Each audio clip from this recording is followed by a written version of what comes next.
So when trembling is heard in the stadium, of course our heroes, our main protagonists, Ash and Go, were the only ones that went out and tried to stop everything. And we have another Go getting inspired by Ash moment where I think he initially didn't want to face the Gigantamax Dreadnought, but Ash was like determined to battle it. And I remember he was like saying, alright, if you're fighting, I'm fighting as well. I ain't letting you do this alone, friend. And you can see that bond increasing between these two, and I love it. But again, it's just so funny how like everybody's in the stadium like, oh, what's going on? While these two were just fighting it off on their own, these mere children, and no one is there to help them out, not even people outside. They're just, oh look, it's just two kids battling giant Pokemon outside of the stadium that could possibly destroy everything. We'll just leave them be. But whatever, it's Pokemon plot logic, I guess. Leave it to the heroes. But Leon actually did try and show up. Well, he didn't help out, but he was like watching from afar, and he was wondering why Ash wasn't battling with a Dynamax band on, because Pikachu was able to Dynamax because of the cracked ground that Dreadnought was destroying. And of course, it has a Gigantamax factor. Of course. Well, I mean, like what I said earlier, they were trying to like feature all the Gigantamax forms like first try on whatever Pokemon species that appears first. And I saw like many pictures and memes like at the time when this episode first came out of like, oh, fat Pikachu's coming back, and that's kind of what it was. Pikachu's cheeks were bloated. I mean, it couldn't even walk. It was trying to carry its tail and hit Dreadnought with it. It was pretty cute. I like it. So when they finally got rid of that problem, I don't know why they didn't catch it, or I was even surprised that Go didn't even catch it. I can't remember. Did he run out of Pokeballs again? But yeah, they just defeated the Dreadnought, and I think it just disappeared to somewhere else. And then I just love the fact that a guy from the stadium afterwards just run towards them and ask, hey, you're not allowed to Dynamax? I'm like, where the heck were you when the battle was happening? Couldn't you have told them sooner? But yeah, Leon comes in and they try to defend Ash and Go. Like, oh, these are heroes that saved everybody from havoc, even though no one was really caring in the background or screaming or anything.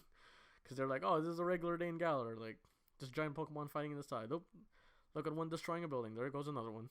And of course, Ash, being the bold trainer he is, directly asks Leon if he could get a battle. And Go's like, what are you talking about? You gotta go through all this other stuff that you gotta go through before you fight Leon. And then Leon was even talking like, wow, this kid is determined. And we all know Ash. If he sees a strong trainer, he wants to battle him or her. And Leon, being the kind and generous champion he is, accepts the challenger. I don't know, maybe he read in an article somewhere that Ash won the Alola League. Maybe that's why he gave him a free pass. But yeah, we're seeing another Dynamax battle with Ash and Leon right after the episode we had with Lance and Leon. So these are two pretty action-packed episodes, battle heavy, and I guess possibly plot-related heavy, because they are featuring more of the Dynamax phenomenon. But yeah, Go needs to get used to Ash. Like, he is going to ask any challenger or any freaking legendary he sees and wants to battle it right away.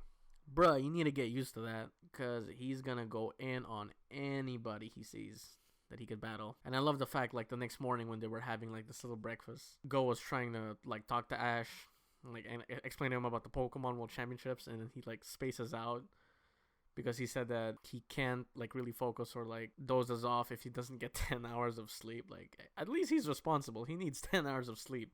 This boy needs 10 hours of sleep if he wants to battle at 100%. And we do also get an explanation of the Pokemon World Championships in the anime, I guess, version. So I'm not sure if this is going to be the alternative for the gym challenge that was introduced in the games. Well, I mean, there was like a World Championships, but that was like a side thing you could do and not really like part of the main plot of the game or any of the Pokemon games. But yeah, it's really interesting. This is what I like about the anime. They always like try to innovate themselves and to separate themselves from the games, trying to create like their own mechanics and stories or tournaments and mix in with the characters from the games and have similar roles as well, but not exactly identical. Like, I remember, or like in Alola, there technically weren't any trial captains, but there were trials and there were grand trials and kahunas but there were no trial captains. So apparently these are the rules or the initial qualifications entering the Pokemon World Championships. So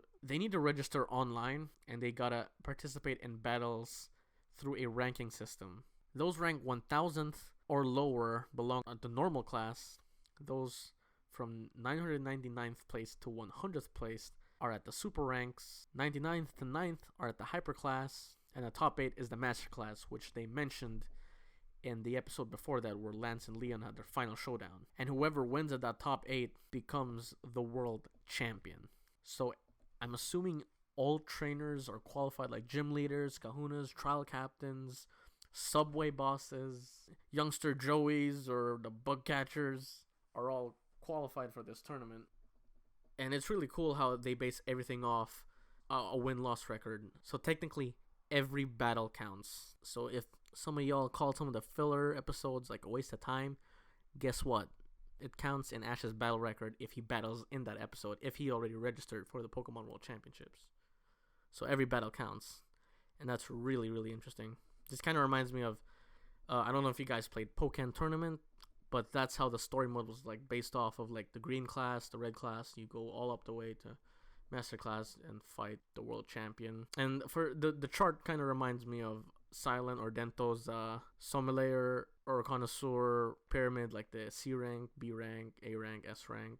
It's really similar, but this is legit Pokemon battles and not tasting time or evaluating trainer tastes. So yeah, I'm really looking forward to seeing how Ash does here. And depending with how his pace goes in this series, I can't really give like a bold prediction on whether or not he wins or how far he'll go in the ranks of this World Championships. But hey, this is also a good excuse to have both Bea and Alistair battle Ash and not have to worry about Sword or Shield exclusives. Maybe there aren't any gym leaders in Galar. I mean, the characters are going to be, still there, but are they gym leaders? We'll have to find out eventually. And we will see Raihan in a future episode as well, if you saw the previews. So that there is a question. Is he a gym leader or is he just part of the World Championships hoping to dethrone Leon or Dande? Please, I hope. I mean, they better. If Leon's there, Hop's going to be there. I just hope he isn't introduced as late as Hao was in Alola. Because that was like the negative part of Hao's appearance in Sun and Moon. He did appear a bit late into the series and he was barely featured like that one episode, and then next time we saw him was the leak. I hope that isn't the case for Hop whenever he shows up. Or Marnie. Please, Marnie. Or Team Yell. I wonder how they're going to introduce Team Yell. If they will do Team Yell. They should. I mean, they did it for every region. It took forever for them to showcase Team Flare. I remember back in X and Y. Oh my god, we literally had to wait for the last arc for Team Flare to show up when Alola was like right around the corner of releasing, or Sun and Moon, I mean. Also, Team Rocket encountered a little Chutel. I think it's called a Kamukame in Japanese.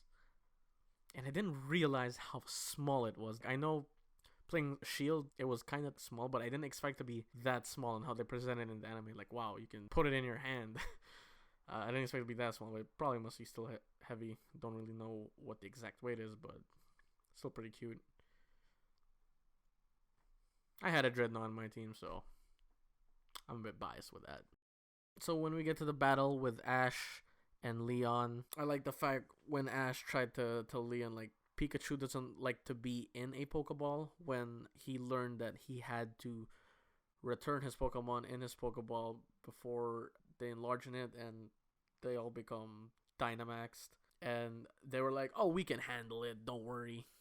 And I actually thought that they were gonna actually put Pikachu in the Pokeball just for the Dynamax feature. But they actually still didn't, which was kind of still funny. Haha, I have my own Game Shark. I still don't need to put my Pokeball on the main character. Maybe Ash was too lazy to enlarge in his Pokeball and throw it in the air or something. Still love that animation from Sword and Shield. I never get sick of it. This battle was not that long. It was a good short battle with back and forth offense, with Leon's Charizard mostly going in very aggressive and Pikachu really trying to fend for itself and attacking as much as precisely as possible. And of course, this Charizard has Thunder Punch. Every Ace Charizard has Thunder Punch. I mean, Can't even lie myself. I remember having a Charizard and playing Let's Go Pikachu. I had to learn Thunder Punch. But yeah, every Ace Charizard has a Thunder Punch. If you do not have a Thunder Punch in your Charizard, what's wrong with you? Again, we see Pikachu trying to struggle with its weight. Little fat Gigantamax Pikachu going for... Can't remember what the G-Max move is called, but it was trying to go for a G-Max Iron Tail. There's like a formal name for that, but I just can't remember. But yeah, it was still carrying its tail again. And it was so funny how it tried to struggle. It was trying. It was definitely trying. So Leon does quick work of Ash. And, Ash was still very grateful that he had the battle with Leon. It's a learning experience. I don't even think that he knew he knew he could attempt to beat him, but I don't know if he really, really knew that I could beat this guy on the first try. Because he has to work for it and train hard for it. And I love the quote that Leon gave after the battle where he said, "Battles are no fun if it ain't serious." Because Leon was going all out. He wasn't giving Ash any slack, he didn't give him an easy time. He wanted to battle him as if he was battling Lance previously. And I love that. And that's how you treat life in general or any type of games. Like if you want to challenge me in Smash Bros, I'm going to treat you like some newbie. I'm just going to go in. If I 3-stock you, I 3-stock you. That's just how it is. If I got like a level 100 Pokemon, you just got a level 25 Pokemon, like I don't care. It's your fault for not training it.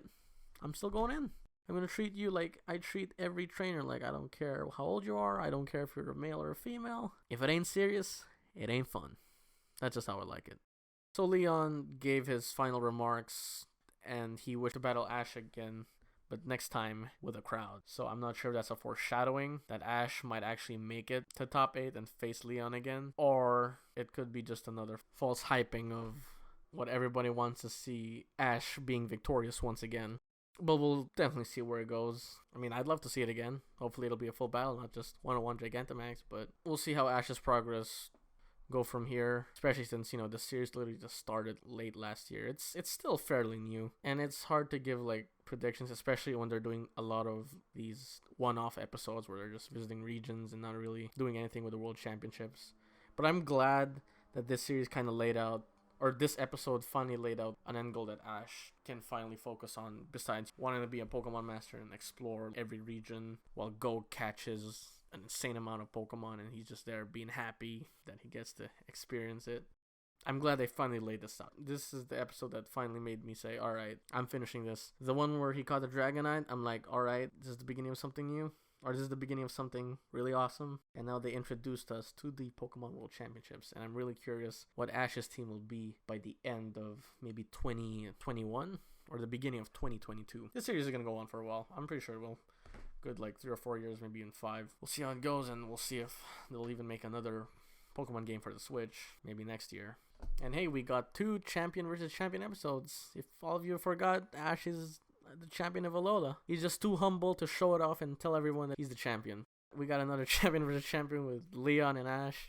At least I'd like to think about it like that. Now that I think about it, how many champions did Ash face already? So in Kanto, well, I mean, they didn't really mention it at the time, but he did face Gary at the Silver Conference. Johto, I don't think he battled Lance before. I can't remember. I don't think he did. Steven, nope. Cynthia, yes. It's been a while since MC Diamond Pearl, but I think they had a battle, a one-on-one exhibit. I don't know. It's been a while. I need to refresh myself. I know they did with Alder, but that was kind of like a throwaway because I think he slept during that battle, or was that with Trip? Man, it's been a while since I need to refresh myself with my Pokemon. I'm supposed to be good at this. I watched everything and I can't remember. I'm supposed to be an encyclopedia. We all know he faced Diantha when, Ash Greninja was trying to get tested out.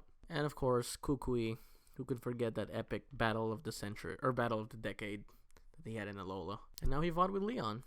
So who's next on Ash's list? I'm looking forward to see when the next big battle is. But anywho, next episode has like an Indiana Jones vibe, so I'm not even sure if I'm going to like give thoughts on those fun one-off episodes. Maybe if there's like a good moment, I'll talk briefly about it, but I'd mainly like to just focus on episodes like these where it's kind of like plot related base, or main plot related base, and heavy with character development or just some important highlight that happened. But yeah, These were one of my favorite 2 episodes so far. But I'm rewatching the other episodes again, because I know there are a few more moments that I have yet to talk about and touch through. But I think these are probably still my favorite ones.